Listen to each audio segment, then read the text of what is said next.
Baik, yang mula-mula sekali, kenapa dia orang ni berebut datang sini? Kerana pertama, kedudukan yang strategik. Di mana kita tahu bahawa di Melaka ni, negara kita ni sebenarnya adalah terletak di laluan jalan perdagangan daripada timur dan juga daripada barat. Jadi semua akan bertemu di sini. Jadi sebab itu kedudukan kita ni strategik. Strategik. Siapa yang macam ni? Siapa yang selalu pergi ke Pulau Pinang? Angkat tangan. Siapa yang selalu pergi Pulau Pinang? Kita pernah macam Pulau Pinang, Kedah ke kan? kita pernah. Jauh kan? Betul tak? Jauh kan? Jauh. Kedah kampung. Ya betul. Tapi Duduk rumah je. duduk rumah je. Tapi kalau katakan orang daripada Pulau Pinang nak jumpa kamu, okey, kamu kena pergi jumpa dia dekat Pulau Pinang ke, ataupun Pulau Pinang tu orang Pulau Pinang jumpa kamu kat sini, ataupun sebaik-baiknya jumpa kat tengah-tengah. Tengah-tengah. Ya, lebih baik jumpa kat tengah-tengah. Tengah-tengah kat mana? Dekat RNR. Betul tak? Betul. Ada RNR di Ipoh, ada RNR di Kuala Kangsar, ada RNR Sungai Perak. Betul tak Ainul?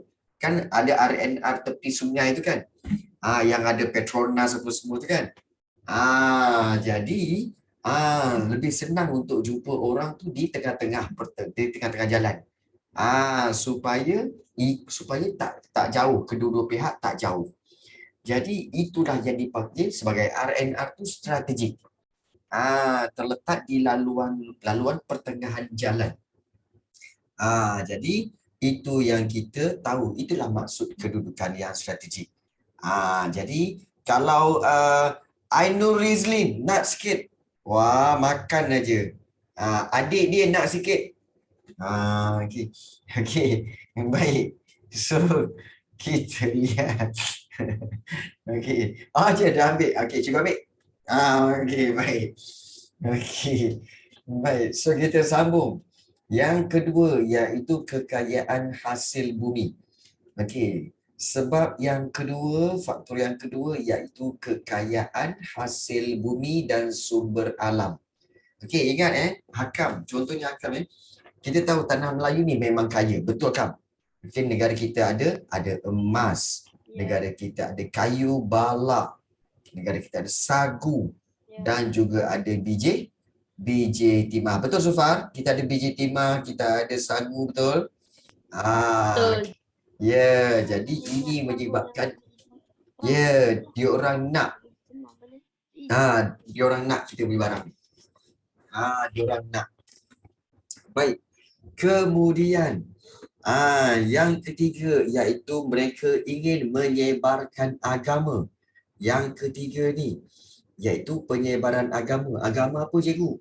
Okey, kuasa asing ini mahu sebarkan agama Kristian ke serata dunia termasuk tanah Melayu. Jadi Raja Portugal menggalakkan pelayaran untuk mengembangkan agama Kristian. Sebab itu dia orang sampai sini. Seperti gereja St. Paul tu. Kita dah pergi gereja St. Paul hari tu kan? Dekat atas bukit kat Melaka.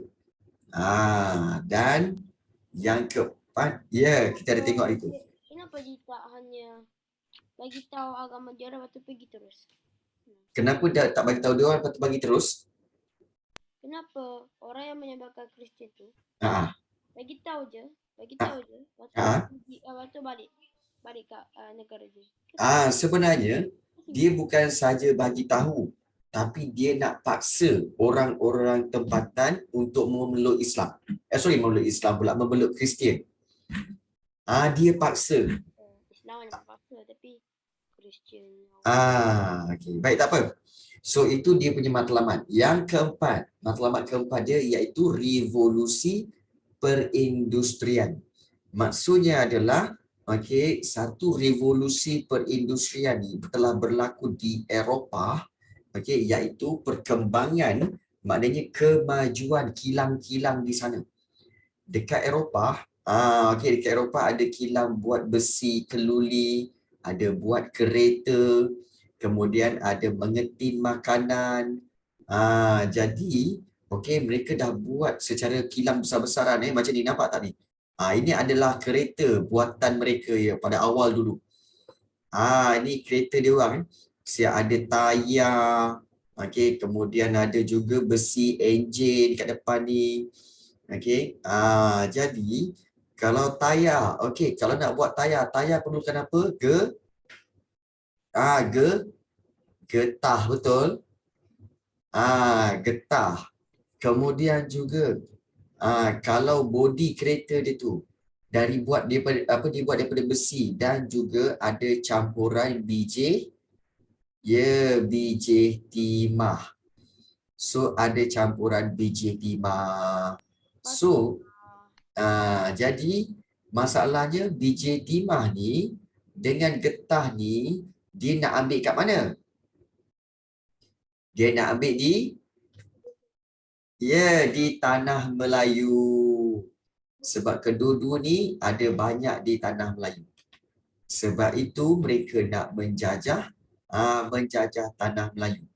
Sebab mereka nak dapatkan bahan mentah tadi dan memasarkan barangan mereka. Dan yang seterusnya iaitu kemasyhuran. Okey, iaitu sebab yang kelima kenapa mereka nak menjajah, iaitu kerana kemasyhuran. Apa itu kemasyhuran, cikgu? Kemasyhuran tu famous. Dia orang nak famous. Kuasa asing ni mahu menempa kemasyhuran untuk diri sendiri dan negara mereka. Contohnya, okey, kuasa British. Dia telah muncul sebagai penjajah terbesar di dunia. British memang kuasa penjajah terbesar dunia. Dan James Brooke menguasai Sarawak setelah melihat kejayaan British di Pulau Pinang dan juga di Singapura. So James Brooke pun nak famous juga. Tapi famous dengan kejahatan. Jadi itulah penjajahan kuasa asing. Menyedarkan kita pentingnya kedaulatan negara dipertahankan. Tapi sebenarnya ini menyedarkan kita bahawa daripada zaman dahulu diorang memang mengejar famous. Mengejar apa? Famous, iaitu kemasyhuran. Samalah macam orang sekarang ni. Orang sekarang ni suka buat benda pelik-pelik, lepas tu okey, upload dekat TikTok, upload dekat Facebook, upload dekat Instagram, buat benda pelik-pelik, dah famous, viral. Betul, viral. Viral dan famous. Contoh. Contohnya katakanlah cikgu tengah recording ni, tiba-tiba kita lihat bahawa Ainul Rizlin telah pun dia memberi makan kepada Zufar. Bagi biskut macam tu je dekat atas, lepas tu Zufar boleh ambil pula biskut tu. Viral. Jadi telah pun viral. Jadi itu yang dikatakan menyebabkan Ainul Rizlin dan juga Zufar famous. Kerana boleh memberi makan dalam kelas Zoom. Okey, jadi jadi itu menyebabkan famous. Orang-orang sekarang suka famous. Contoh macam Hakam pakai spek, nampak tak Hakam pakai spek merah dengan biru kan? Kan? Itu konon-konon ni ada famous lah tu. Contoh macam Zufar tadi. Zufar, korang tengok yang kat depan tu Zufar tu, dia sebenarnya kaki dia tahu, lutut dia tu. Nak tunjuk betapa dia punya lutut lagi besar daripada muka dia. Jadi hebat lah. Jadi okay. Alright. Jadi famous. Apakah ini? Ya, betul. Okey, baik. Tak apa. Okey, kita lihat. Okey, sekarang ni kesan terhadap pentadbiran akibat penjajahan. Bila penjajahan berlaku, okey, apakah kesan dia? Okey, jom kita tengok. Apakah kesan terhadap pentadbiran barat? Mula-mula. Okey, apabila British dapat Pulau Pinang, dapat Melaka dan juga Singapura. Kita tengok Melaka dan Singapura. Okey, ingat Zufar, yang ini korang semua kena ingat. Korang tengok betul-betul bila dapat Pulau Pinang, Melaka, Singapura, British gabungkan mereka menjadi negeri-negeri selat. Ingat ni, negeri-negeri selat. So negeri selat ada berapa? Ada 3. Ya, Pulau Pinang, Melaka dan Singapura. So negeri ini adalah negeri tanah jajahan mahkota. Tanah jajahan mahkota ni maksudnya apa? Tanah yang diperintah oleh kerajaan British di London. Itu maksud tanah jajahan mahkota. Maknanya 3 negeri ini dia direct diperintah oleh British di London sana. Jadi negeri-negeri selat ni adalah ditadbir ataupun dikawal oleh seorang gubernur. Gubernur tu ketua lah. Ketua pemerintah, iaitu di negeri-negeri selat. Kalau kamu ada perkataan-perkataan yang kamu tak faham, tanya tau. Okey Zufar, jangan kau menung nganga je. Okey Zufar, jangan kau nganga je nanti masuk lalat. Kau tak faham kau tanya. Okey. Baik. Selat tu apa? Okey, baik, bagus. Cikgu, kenapa dipanggil negeri-negeri selat? Bagus. Kerana negeri-negeri ini, tengok cikgu lukis Okey, kamu tahu kan? Okey, ini adalah, okey kita buat peta macam ni. Okey, baik. Katakanlah ini adalah semenanjung Malaysia. Betul? Okey, katakan ini semenanjung Malaysia. Dan kita tahu ini adalah, okey. Langkawi tak perlu sangat. Okey, baik. Kita bahagikan negeri ini dulu. Okey, ini Perlis. Kemudian di sini ada Kedah. Di sini ada Pulau Pinang, betul? Okey, kemudian di sini ada Perak. Kemudian di sini ada Selangor.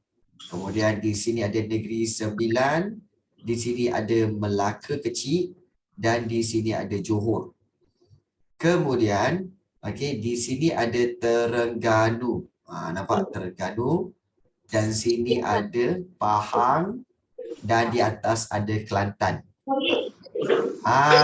Kau tengok tak? Sempoi je cikgu buat. Cikgu buat peta semenanjung tanah Melayu. Senang je, nampak tak? Walaupun Salah Terengganu. Ini Terengganu. Enggak ada salah tu. Apa pula salah, betul lah tu. Kok gitulah nak buat kanonya. Mu ni gak. Okey, baik. Inilah dia betul. Kira lebih kurang lah. Kalau cikgu nak buat cantik-cantik boleh. Tapi nanti besok pagi baru siap. Okey. Ya. Map peta itu ada dekat page 5. Tahu tak apa. Cikgu. Tapi memang cikgu memang boleh lukis lah. So don't worry. Baik.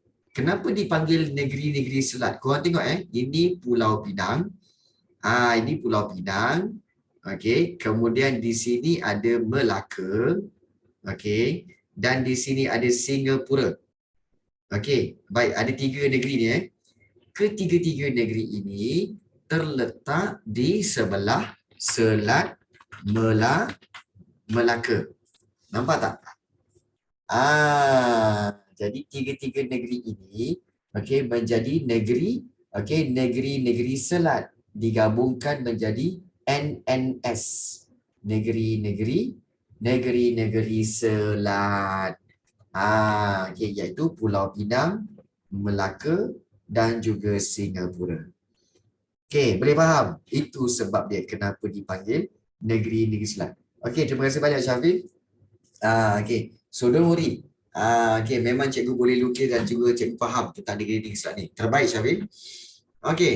Baik. Itu tentang negeri-negeri selat. Seterusnya, kita tengok.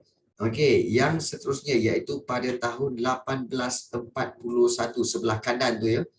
Kita tengok ada Sarawak. Sarawak sebenarnya adalah diperintah secara monarki ataupun diperintah secara apa itu monarki? Monarki maknanya pemerintahan secara beraja. Pemerintahan secara raja. Raja berkuasa mutlak. Maknanya total power from king. Total power of king itu dipanggil raja berkuasa mutlak ataupun monarki. Okey. Kalau korang tak tahu monarki ni, korang tulis dekat buku teks tu. Tulis pakai pensel. Apa itu monarki? Okey, raja berkuasa mutlak. Macam tu. Okey. Baik.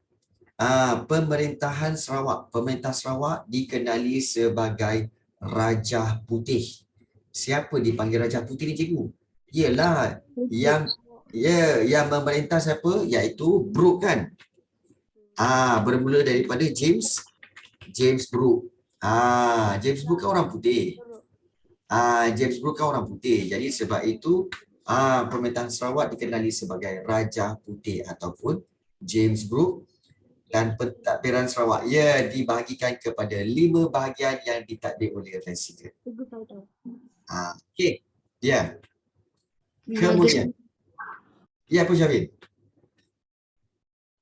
Apa 5 bahagian yang ditadbir oleh Presiden? Baik, bagus. Bagus soalan ni. Pentadbiran Sarawak dibahagikan kepada 5 bahagian yang ditadbir oleh Residen. Okey, baik, bagus. Apakah maksud ni, cikgu? Okey, baik. Sekarang ni korang tengok ni. Sekarang cikgu lukis lagi. Tadi ini, kita tahu ini adalah Semenanjung Malaysia. So sekarang kita tengok Sabah Sarawak. Okey. Baik. Yang ini adalah kita kata ini adalah Sabah. Okey, cikgu lukislah Sabah. Okey. Kemudian di bawah ni Sarawak. Ini Brunei. Okey, kemudian di sini ada ada Sarawak. Contohlah gini Sarawak. Banyak baik. juga cikgu lukis Sabah. Okey. Okey, sebab cikgu dah biasa lukis dah biasa lukis ni. Baik. So kalau kita lihat di sini, ini Brunei, ini adalah sempadan dia. Yang atas ini adalah Sabah, dan bawah ini adalah Sarawak. Baik. Korang tengok Sarawak besar ke kecil? Bagi tahu Sarawak memang besar betul. Jadi sebab itu Sarawak ini telah dibahagikan kepada 5 bahagian, iaitu di sini ada bahagian pertama, di sini ada bahagian kedua, di sini ada bahagian ketiga, bahagian keempat dan bahagian kelima. Bahagian 1, 2, 3, 4 dan 5. Ada 5 bahagian, dan setiap bahagian kawasan ini diketuai oleh residen. So ada residen kat sini. Residen tu ialah pegawai British Residen tu pegawai British. So di sini pun ada residen. Di sini pun ada residen residen. Kemudian juga sini pun ada residen juga. Residen yang ketiga. Residen. Begitu juga sini ada residen. Dan juga bahagian pertama pun ada residen juga. So ada residen. Baik, semua residen ini mereka akan apa? Mereka akan report. Mereka akan apa-apa hal bagi tahu kepada Raja Putih. Iaitu mereka akan report dan bagi tahu apa-apa masalah kepada Raja Putih ataupun siapa? Ataupun James Brooke. Begitu. Nampak tak? Jadi inilah dia sistem pentadbiran di mana ni? Iaitu di Sarawak. Sekarang boleh faham? Maksud 5 kawasan, 5 pentadbiran yang ditadbir oleh residen. Inilah dia maksudnya. Boleh Syafin? Boleh cikgu. Baik, bagus. So inilah dia caranya, iaitu kita boleh faham. Oh, inilah dia maksudnya residen. Bagus soalan tu. Bagus. Baik. So kita pergi kepada yang seterusnya. Iaitu kalau kita lihat, kita dah tengok negeri-negeri selat. Kita dah tengok juga di Sarawak. So sekarang kita tengok pula pada Sabah, iaitu Borneo Utara. Kalau kamu lihat Borneo Utara, di Sabah ini, okey, iaitu Lembaga Pengarah SBUB di London memberikan arahan terhadap hal ehwal pentadbiran Borneo Utara dan pentadbiran negeri diketuai oleh Gubernur. Maknanya SBUB telah memerintah Sabah dan juga ianya diketuai oleh Gubernur. Okey, diketuai oleh seorang Gubernur. Baik, kemudian pada tahun 1896, so kita dah tengok di sini ada NNS, Negeri-Negeri Selat, kemudian di sini Sarawak, di sini Sabah, dan seterusnya Negeri-Negeri Melayu Bersekutu. Okey, Negeri-Negeri Melayu Bersekutu telah ditumbuhkan. Apakah negeri-negeri ni, cikgu? Okey, negeri-negerinya adalah Perak, Selangor, Negeri Sembilan, dan Pahang. Empat negeri ini disatukan sebagai Negeri-Negeri Melayu Bersekutu. Dan Residen British dilantik untuk mengurus pentadbiran negeri dan Residen British tidak boleh mencampuri hal ehwal agama Islam dan adat istiadat orang Melayu.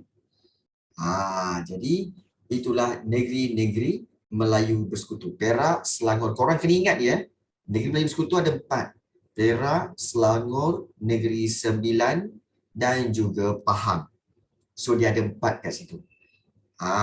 Okey. Dan British telah meletakkan residen British untuk membantu pemerintahan. Baik, kalau kita lihat di sini katanya ada peta kat sini kan. Mana petanya tadi? Kat unit 5 ni. Tak apa. Okey, so nak tahu tak macam mana bentuk negeri-negeri Melayu Bersekutu dan juga negeri-negeri Selat itu? Baik, kalau kita lihat macam mana nak ingat cikgu? Senang saja. Okey, baik. So kalau kita lihat tadi, kalau kita lihat tadi, katakanlah macam cikgu lukis tadi, katakanlah ini, semenanjung, tanah Melayu, iaitu, alamak, dah terbalik dah. Kenapa? Tengok Hakam dah langsung lupa macam mana nak lukis. Apa dah Hakam? Baik. So begini. Dan juga begini. So kita boleh buat macam ni. Baik. Di sini ada Pulau Pinang. Di sini ada Singapura. So korang perhatikan betul-betul. Baru tadi kita belajar. Di sini ada Pulau Pinang. Kemudian di sini ada Melaka, betul? Dan sini ada Singapura. So, 3 negeri ini bergabung menjadi apa? Menjadi NNS. Ya, NNS iaitu negeri-negeri Selat. Sekarang ni, negeri seterusnya iaitu negeri Perak. Kita tahu kat sini ada Kedah, kemudian kat sini ada Perak, sini ada Selangor. Kemudian di sini ada Negeri Sembilan. Dan juga di sini ada Terengganu. Dan di sini ada Pahang. Baik, Pahang. Jadi, untuk negeri-negeri Melayu Bersekutu, ini adalah negeri-negeri Melayu Bersekutu. Nampak tak? Ya, iaitu Perak, Selangor, Negeri Sembilan dan juga Pahang. Ini keempat-empat ini, yang ini, yang ini, yang ini dan juga yang ini. Ini adalah negeri-negeri Melayu Bersekutu. Negeri-negeri Melayu Bersekutu. Yang tak bersekutu? Ya, dan ini negeri Melayu Bersekutu. Ini negeri-negeri Selat. Yang tak bersekutu yang mana cikgu? Yang selain daripada itulah. Negeri tak bersekutu yang ini. Yang cikgu, iaitu negeri apa? Negeri Kedah. Lepas tu atas tu ada lagi negeri apa? Perlis. Ya, Perlis. Kemudian di sini, ini Kedah, negeri apa ni? Kelantan. Kemudian di tepi ni, negeri apa ni? Terengganu. Dan juga negeri bawah sekali, negeri apa? Johor. Jadi, negeri-negeri yang bertanda biru itu, itulah negeri Melayu tidak bersekutu. Ya. Kan senang macam tu. Cikgu, Ya. apa maksud bersekutu? Okey, bersekutu. Okey, bersekutu ni sebenarnya adalah dia unite. Dia united. Dia maknanya bergabung. Negeri-negeri Melayu bersekutu adalah negeri-negeri Melayu yang bergabung. Seperti negeri Perak, negeri Selangor, negeri Sembilan dan juga negeri Pahang. Dia disatukan di bawah satu pentadbiran. Manakala negeri-negeri Melayu tidak bersekutu ini, dia tidak digabungkan. Dia hanya apa tahu? Dia hanya satu label bahawa mereka adalah negeri-negeri yang tidak join. So negeri yang tidak join negeri apa? Perlis, Kedah, Kelantan, Terengganu dan Johor. That's why they call it negeri Melayu tidak bersekutu. Boleh faham? Boleh cikgu. Boleh Miss Okay, Perlis, Kedah, Kelantan, Terengganu, Johor ni mereka memang manage by themselves. By themselves. Okay, iaitu Kedah, Kelantan, Terengganu, Perlis dan juga Johor. Ini negeri Melayu tidak bersekutu. NNMTB. Dia ada TB kat sini ya. Negeri-negeri Melayu tidak bersekutu. Okay. So kita ada berapa jenis negeri? Ada 3. Yang pertama NNS, negeri-negeri selat. Yang kedua, negeri Melayu bersekutu. Dan yang ketiga, negeri Melayu tidak bersekutu. So senang je. Nak ingat macam mana nak ingat? Cikgu, saya tak ingat cikgu, senang je. Iaitu kalau negeri selat dia ada kat tepi-tepi. Iaitu Pulau Pinang, Melaka dan juga Singapura.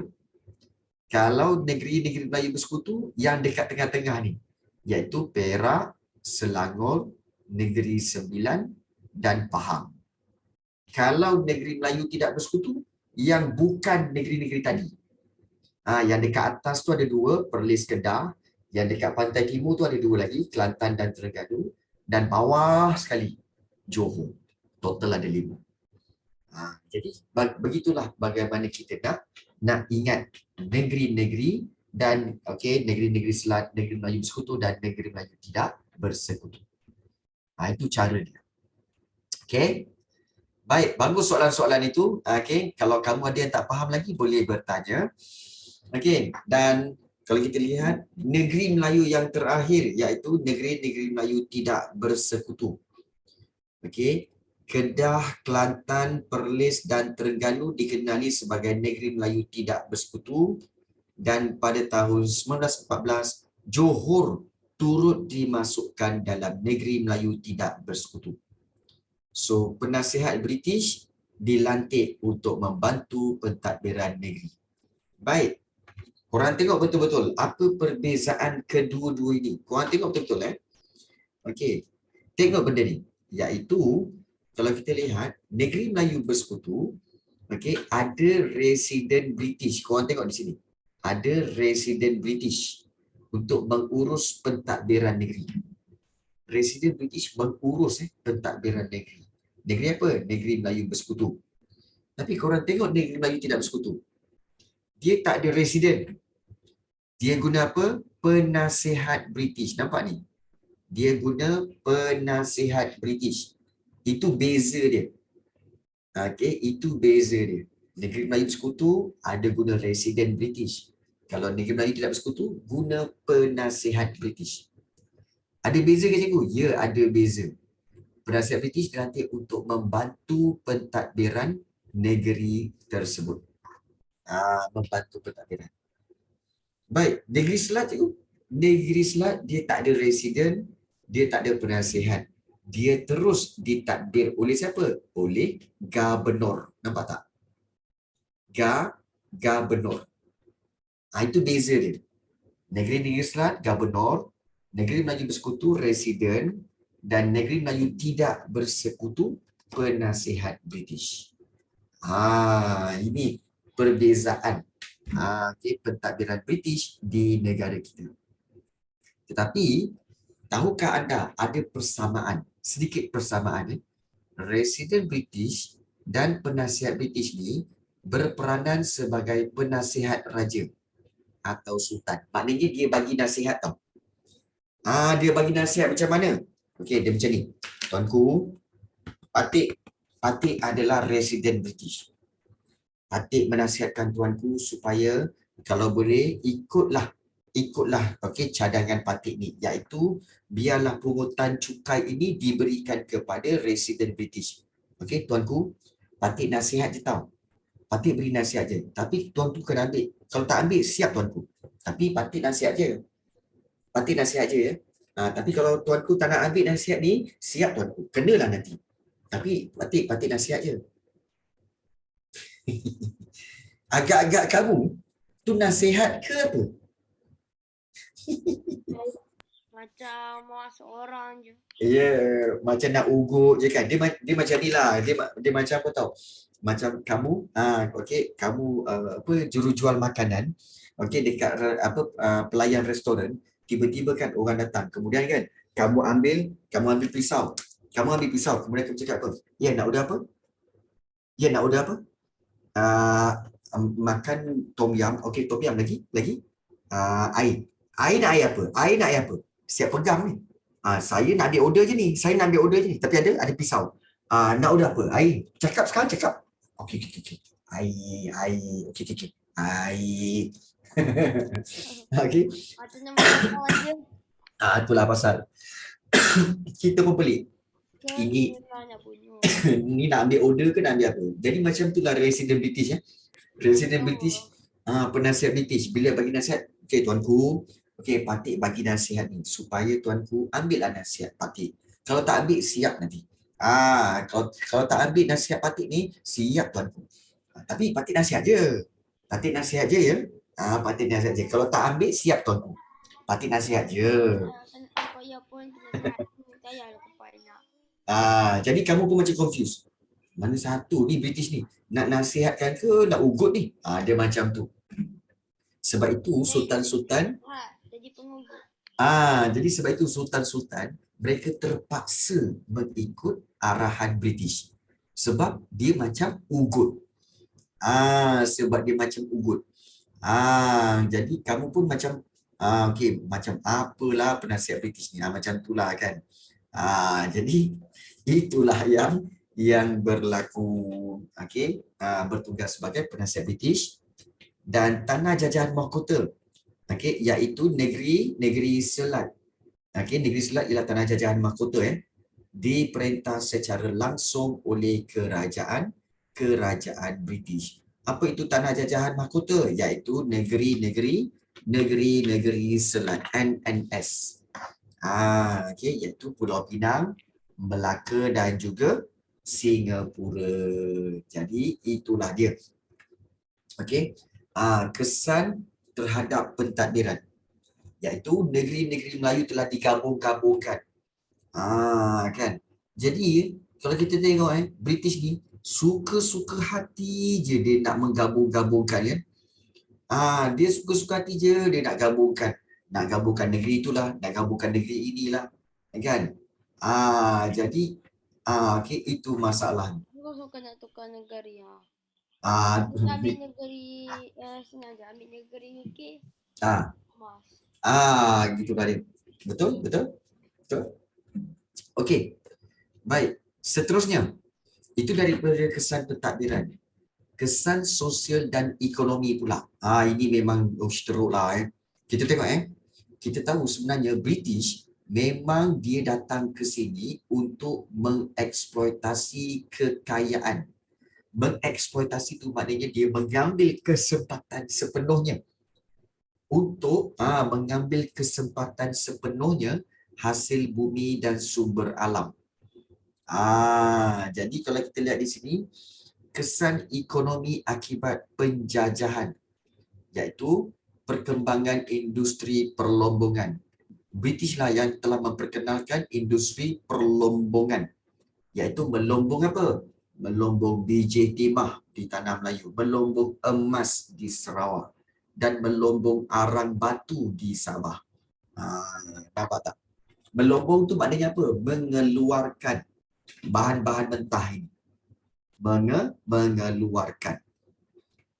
Kemudian, okey, selain daripada itu, perkembangan pertanian komersial. Pertanian komersial untuk tujuan ekspor. Korang tahu tak? Iaitu British datang ke sini, dekat tanah Melayu, dia tanam pokok kelapa sawit. Dia tanam pokok tebu. Kelapa sawit untuk apa? Siapa tahu? Zufar, kelapa sawit untuk apa? Minyak. Minyak kelapa sawit. Minyak masak. Guano. Minyak masak. Kemudian kalau tebu untuk apa tebu? Siapa tahu Apa? tebu untuk? Tebu untuk apa? Air tebu. Ada ke air tebu? Ada je.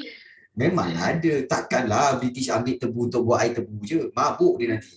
Minum air tebu banyak-banyak. Baik. Tebu untuk apa tebu? Tebu tu tebu. Siapa tahu? Ainul, untuk apa tebu?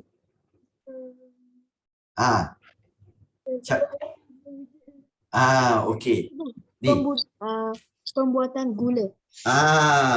Sebenarnya gula dekat rumah kamu tu sebenarnya itu dibuat daripada tebu. Daripada sugar cane. Tebu dalam bahasa Inggeris panggil apa? Sugar cane. Sebab itu ada sugar. Sugar cane kan. Jadi tebu tu untuk menghasilkan gula. Sekarang kau baru tahu gula tu datang. Gula tu datang daripada tebu. Okey, dan juga kopi. Kemudian ada di Sarawak lada hitam ataupun dalam bahasa Jawanya dipanggil black pepper. Okey. Jadi dalam bahasa Jawa dipanggil black pepper.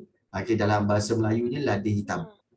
Bahasa Jawa tu bahasa apa? Bahasa Jawa, yalah ngomong Jawa tu, ngomong Jawa. Kan? Korang orang Islam ngomong Jawa ya? Sorry. Ini memang bahasa Jawa, bahasa Jawa rasmi daripada Amerika. Baik. Okey, baik. Kemudian kita ada Sabah untuk tembakau. Perkembangan pertanian komersial. Kemudian Tembakau tu macam mana? Tembakau tu sebenarnya adalah daun-daun. Dia pokok tembakau dan daun-daun dia dikeringkan untuk dibuat rokok. Cikgu macam tabako. Ya, bukan macam tabako, memang tabako. Tabako tu, okey, iaitu tembakau. Tembakau ni untuk buat rokok. Untuk buat sigaret. Untuk buat sigaret sebenarnya. Okey. Kemudian perkembangan penanaman getah. Banyak estet getah. Estet getah tu ladang getah telah dibuka oleh syarikat-syarikat Eropah seperti Guthrie dan Borneo Company. Ya, Guthrie syarikat getah terlibat dalam sektor penanaman getah. Tu Guthrie. Dan juga iaitu kemajuan ekonomi. Kita dah ada sistem bank. Korang kena tahu pada tahun-tahun dulu 1859, 100 tahun dulu, okey, kita dah ada bank dekat negara kita, iaitu Mercantile Bank dan juga The Chartered Bank. Inilah dia kesan daripada kedatangan British. Adanya bank kau. Okey. Ya, iaitu Mercantile Bank dan juga The Chartered Bank kat situ. Okey, yang ada di Malaysia. So, inilah dia perkembangan dari sudut ekonomi, kesan ekonomi akibat penjajahan British tu ya. Tapi kesan sosial akibat penjajahan, maknanya apa itu sosial cikgu? Sosial ni maknanya kesan berkaitan masyarakat akibat penjajahan. Iaitu yang pertama sekali, korang tengok benda ni iaitu pertama sekali pembentukan masyarakat majmuk. Iaitu adanya kaum Cina, iaitu kita tahu kerana kemasukan tenaga kerja dari negara Cina dan juga India menyebabkan negara kita ada orang Cina dan orang India. Jadi ini membentuk masyarakat majmuk Apa itu majmuk, cikgu? Masyarakat yang berbilang kaum. Okey. Baik. Kemudian perkembangan bandar-bandar baharu. Okey, baik. Okey. Kata majmuk, ialah memang majmuk lah. Kata majmuk iaitu kata pelbagai kata, betul tak, dalam satu ayat. Okey, ayat majmuk. Okey. Kemudian perkembangan bandar-bandar baru. Sebab British datang sini, muncullah bandar-bandar baru ya. Bandar apa? Kuala Lumpur, Ipoh, Taiping, Seremban, Sibu, Miri, Jesselton, sekarang dipanggil Kota Kinabalu, Sandakan, bukanlah Sandakan, dan juga Tawau. Rasanya sebab dia nama dia Sandakan sebab ada banyak sand. Ya, mungkinlah Kak, mungkinlah. So inilah dia. Lumpur pula sebab kuala dia berlumpur. Ya betul, kuala sungai yang berlumpur. Betul tu. So munculnya bandar-bandar baru. Dan seterusnya yang ketiga iaitu perkembangan sistem pendidikan. Di mana kamu kena tahu bila orang Cina, orang India datang, orang Melayu semua ada, so adalah muncul sekolah-sekolah. Tapi sekolah-sekolah ini sekolah pendidikan vernacular. Apa itu vernacular, cikgu? Apa? Ya, vernacular tu maksudnya sekolah yang menggunakan bahasa ibunda sebagai bahasa yang digunakan untuk belajar. Contoh kalau kamu pergi sekolah Tamil, maknanya kamu akan belajar dalam bahasa Tamil. Kalau kamu masuk sekolah Cina, kamu akan belajar, cikgu dia pun akan guna bahasa Cina. Kalau masuk sekolah Inggeris, maka dia akan guna bahasa Inggeris saja. Itu dipanggil sekolah vernacular. Sekolah berasaskan bahasa ibunda. Berasaskan bahasa pertuturan. Itulah dia sistem pendidikan vernacular. Contohnya, sekolah-sekolah seperti sekolah kebangsaan Saint Mary, sekolah Inggeris diwujudkan, dan juga kita lihat yang keempat, perkembangan sistem pengangkutan dan perhubungan. Dengan adanya British, maka dengan kedatangan British telah dibina jalan kereta api dan jalan raya. Untuk memudahkan hasil dihantar ke pelabuhan. Waktu itulah adanya pos, telegraf dan juga telefon diperkenalkan. Telefon pun ada semasa British memerintah. Dan yang terakhir, yang kelima, iaitu perkembangan perkhidmatan kesihatan di mana pembukaan hospital dan dispensary. Dispensary ini sebenarnya adalah tempat untuk mengambil ubat, macam farmasi lah. Untuk merawat pesakit. Dan apakah hospital yang pertama wujud di negara kita? Hospital Taiping. Pada tahun 1880. Baik. So kita telah pun habis unit yang keempat ini. Habis unit yang keempat ini. Pada next class kita akan buat revision untuk unit yang keempat ini beserta latihan dan baru kita masuk unit yang kelima.